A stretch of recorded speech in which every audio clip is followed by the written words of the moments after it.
In 10 years' time, I would like to see myself as the entrepreneur leading a successful and respected European company.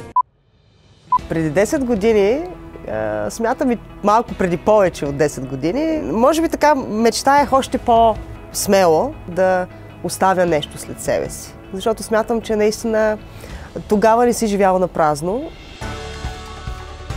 Това, което правиме с Анелия е в един много мъжки свят. Обзавеждане на големи корпоративни обекти.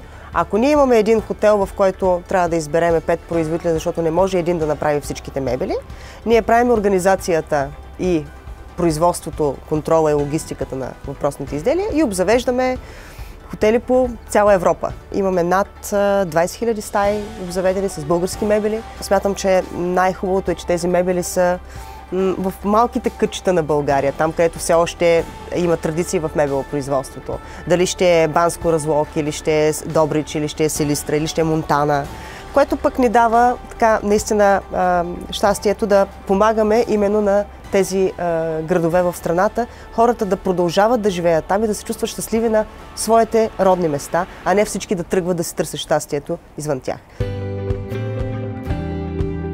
Били сме на път да се подхлъзнем. Да се подхлъзнем от тая гледна точка. Абе, вие защо не направите производство? Ние работим с Кейл. Имаме около 30-40 производители, но те са независими фабрики. Ние не искаме да конкурираме тази група, не искаме да я развиваме. Нашият принцип един за всички, всички за един. И сме осъзнали, че единствено по този начин, ако сме заедно, защото не случайно нашия парламент силно пише Съединението прави силата, само че много българи го забравят.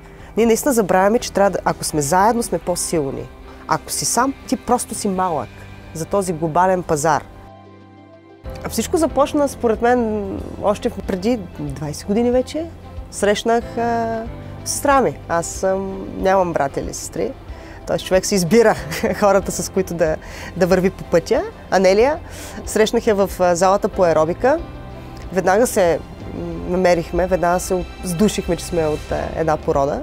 И от самото начало знаехме, че искаме да направим нещо. Вярвахме в себе си, че действително заедно можем повече, защото изключително много се допълваме. Много е по-лесно, когато имаш хора до себе си, с които можеш да сбъдваш мечтите си.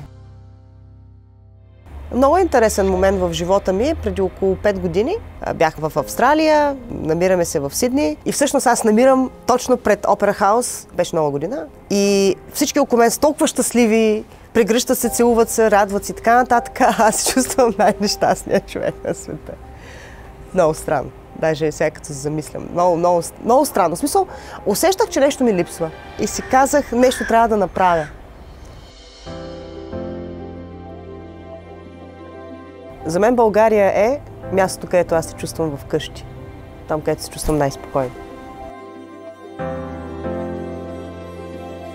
Така създадахме Мисия 23, или това е мястото, откъдето в момента снимаме, или Креативен хъб, в който Креативен хъб, творческите индустрии, креативните индустрии в България, които наистина са едни от според нас, перспективните именно във времената, в които живееме, да се опитаме да инвестираме в тях и да помагаме на творците да се развиват, вкарвайки бизнес елементите или бизнес стратегията, за която говорих.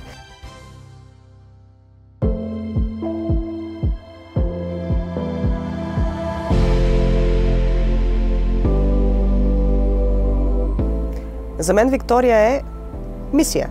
Това е бъдещето на България. В началото всички ме мислиха за луда, дори Анелия. Тя ми каза, каква е тая Евровизия гений, нали, в смисъл, ние сме мебели, обзавеждаме хотели, интериорен дизайн, сега ще се занимаваш с музика. Аз казах, добре, аз смятам, че бизнеса, защото аз мога да работя на външни пазари, това са умения. Крайно време е в този артистичен свят да се поставим основите на бизнес концепция, на бизнес стратегия, а не само на емоцията от това, направих най-якото парче, най-яката музика.